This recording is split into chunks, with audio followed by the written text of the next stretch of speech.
सलाम दोस्तों, आज मैं हाज़िर हूँ एक्ड्रामिन जेल के साथ जो कि एक्ने के लिए यूज़ होती है और एक्ने के लिए बहुत ही ज़बरदस्त जेल है। तो हम इस वीडियो में इंशाल्लाह आपके साथ शेयर करेंगे कि एक्ड्रामिन जेल जो है वो एक्ने के लिए कितनी ज़्यादा मुफीद है और इसके क्या क्या फ़ायदे हैं और इसको किस तरह यूज़ करना है और कब यूज़ करना है। तो वीडियो में आगे बढ़ने से पहले आपने मेरे चैनल को सब्सक्राइब करना है, लाइक करना है एंड शेयर करना है। तो आज हम बात करेंगे एक्ड्रामिन जेल की, जो कि एक्ने के लिए, जो एक्ने प्रोन स्किन होती है उसके लिए जेल बहुत ही ज़्यादा मुफीद है। ये चीज़ मैं आपको गारंटी के साथ कह सकती हूँ, यहाँ तक कि ये मेरी जब सीवियर एक्ने थी तो मैंने जो है कुछ भी यूज़ नहीं किया, सिर्फ़ और सिर्फ मैंने एक्ड्रामिन जेल ही यूज़ की थी।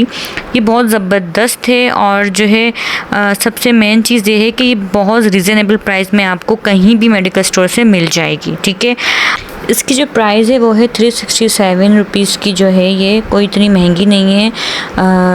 367 रुपीज़ की आपको ईज़िली कहीं भी मिल जाएगी। और अगर हम बात करें कि ये कौन सी एक्ने के लिए यूज़ होती है, तो ये हर तरह की एक्ने के लिए यूज़ होती है। यानी कि अगर हमें पीप वाले दाने निकल आते हैं हमारे स्किन में, तो ये उसके लिए बहुत ज़्यादा बेनिफिशियल है। साथ ही साथ अगर हमें जो है रेड पिंपल्स निकल आते हैं, लाल कलर के दाने हमारे फेस पे निकल आते हैं, उसके लिए बहुत ज़्यादा मुफीद है ये।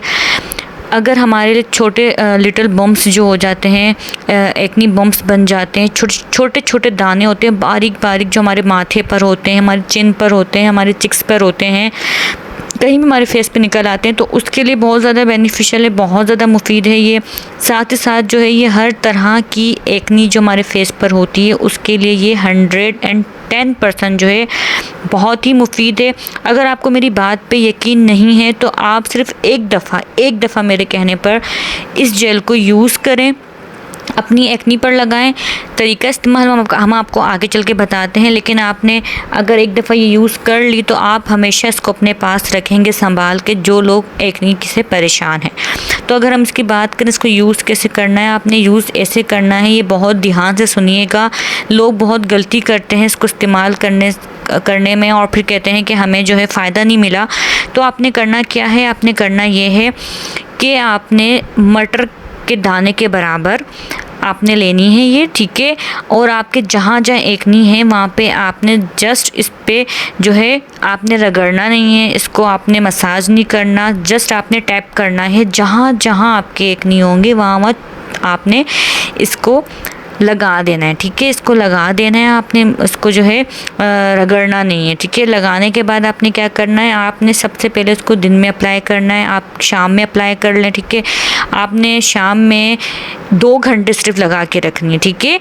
आपने बस स्टार्टिंग लेनी है इसकी, तो आपने 2 घंटे लगानी है। आप वीक में पूरे 7 दिन आप इसको दिन में यूज़ करें, ठीक है। अगर आपको कोई रिएक्शन होता है या आपको लग रहा है कि रेडिश हो रही है आपकी स्किन, तो आप 2 घंटे ही लगाएं, ठीक है। अगर आप समझ रहे हैं कि हाँ आपकी स्किन के ऊपर सूट कर गई है, तो आपने फिर इसको क्या करनी है, 1 हफ्ते के बाद रात में लगाना शुरू कर देनी है। क्या करना है आपने फिर होल नाइट यानी कि पूरी रात आपने इसको जेल को अपने दानों पे लगा के छोड़ देना है, लेकिन आपने स्टार्टिंग में सिर्फ 2 घंटे शाम में लगाना है। इसका ये प्रोसेस है, ये इसका जो है एक मेथड है, इसको हम इस तरह यूज़ करेंगे, अप्लाई करेंगे। लेकिन जो है हमारी आवाम को उस चीज़ का नहीं पता और वो धड़ाधड़ रात में लगाते हैं और फिर कहते हैं कि हमें जो है ईचिंग होती है, इरिटेशन होती है। तो ये बात ध्यान में रखिएगा, इसका तरीका इस्तेमाल ये है।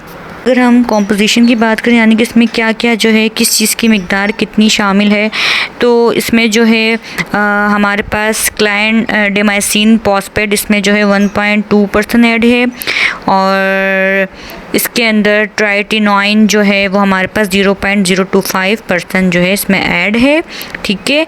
और ये बहुत ज़बरदस्त है, आप इसको ईज़िली इस्तेमाल कर सकते हैं, इसका कोई साइड इफ़ेक्ट्स नहीं है। हाँ, जिन लोगों की सेंसिटिव स्किन होती है, नो डाउट, हम ये नहीं कह सकते कोई भी चीज़ किसी की स्किन पे जो है साइड इफ़ेक्ट्स नहीं हो सकता। तो ये हो सकता है कि आपकी अगर सेंसिटिव या ड्राई स्किन है तो आपको ईचिंग वगैरह हो, तो इसलिए मैं आपको कह रही हूँ कि आप पहले दिन में लगाइएगा 2 घंटे। और एक बात हमेशा ध्यान रखिएगा कि आपने मॉइस्चराइज़र ज़रूर यूज़ करना है, ठीक है। आपने मॉइस्चराइज़र इसके बाद लाजमी यूज़ करना है। जब आप फेस अपना धो लें इसके बाद तो आपने कोई भी अच्छा सा मॉइस्चराइज़र अपनी स्किन पे अप्लाई करना है, क्योंकि मॉइस्चराइज़र वैसे भी हमारी स्किन के लिए अच्छा होता है। तो अगर कोई भी आप एक्नी की जेल यूज़ कर रहे हैं, एक्नी क्रीम यूज़ कर रहे हैं, या फिर कुछ भी आप यूज़ कर रहे हैं मेडिकेशंस वगैरह, तो अपनी स्किन को मॉइस्चराइज़ रखना लाजमी होता है। तो आप ये ज़रूर इस्तेमाल करिएगा, कोई इतनी महंगी नहीं, अफोर्डेबल है। और फिर आप मुझे ज़रूर बताइएगा कि आपका कैसा रहा एक्सपीरियंस, क्योंकि ये मैं अपना आपको पर्सनल रिव्यू दे रही हूँ, क्योंकि मुझे सीवियर एक्नी रही है और मैं हमेशा सिर्फ यही इस्तेमाल करती हूँ। तो मैंने सोचा क्यों ना मैं अपने जो हैं व्यूवर्स को, अपने फ्रेंड्स को इसके बारे में बताऊँ। तो इंशाल्लाह दोबारा हम हाजिर होंगे एक अच्छी सी वीडियो लेकर, लेकिन इससे पहले अपने चैनल को सब्सक्राइब, लाइक एंड शेयर ज़रूर करना है। अब दुआ में याद रखिएगा। अल्लाह हाफिज़।